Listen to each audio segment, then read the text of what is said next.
गुटनिरपेक्ष सम्मेलन कहाँ हुआ था? तो प्रथम गुटनिरपेक्ष सम्मेलन बेलग्रेड में हुआ था। ठीक है दोस्तों। जर्मनी का एकीकरण कब हुआ? जर्मनी का एकीकरण कब हुआ? तो हुआ था 1990 में। ठीक है। क्यूबा कहाँ और कैसा देश है? क्यूबा कहाँ और कैसा देश है? क्यूबा अमेरिका के तट से लगा हुआ एक छोटा सा द्वीप देश है। ठीक है। अमेरिका का जो तट है ये यहाँ पे एक छोटा सा, ठीक है, द्वीप है। जापान के हिरोशिमा और नागासाकी में परमाणु बम कब गिराया गया था? जापान के हिरोशिमा और नागासाकी में परमाणु बम कब गिराया गया था?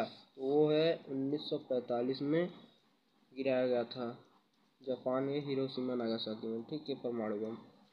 अप्रैल 1949 में हुई उत्तर अटलांटिका संधि को किस नाम से जाना जाता है?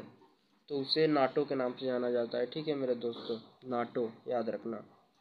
शीत युद्ध के बारे में निम्नलिखित में से कौन सा कथन गलत है?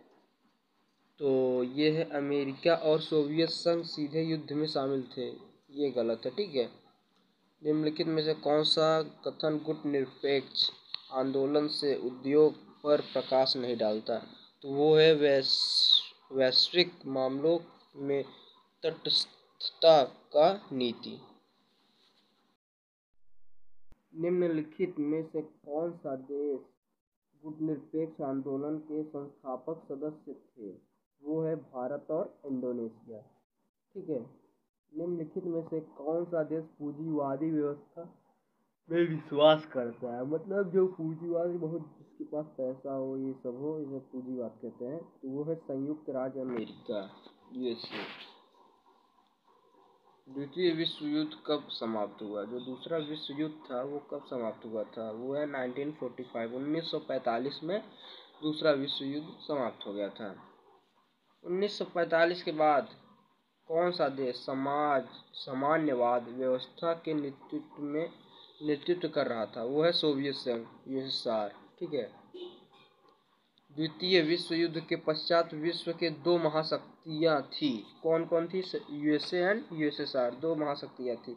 इसका हिंदी अर्थ होता है संयुक्त राज्य अमेरिका और सोवियत संघ। गुटनिरपेक्षता की नीति के प्रतिपादक थे। मतलब जो गुटनिरपेक्ष था उसकी नीति के प्रतिपादक कौन थे? वो थे जवाहरलाल नेहरू। ठीक है मेरे दोस्तों, वो थे जवाहरलाल नेहरू।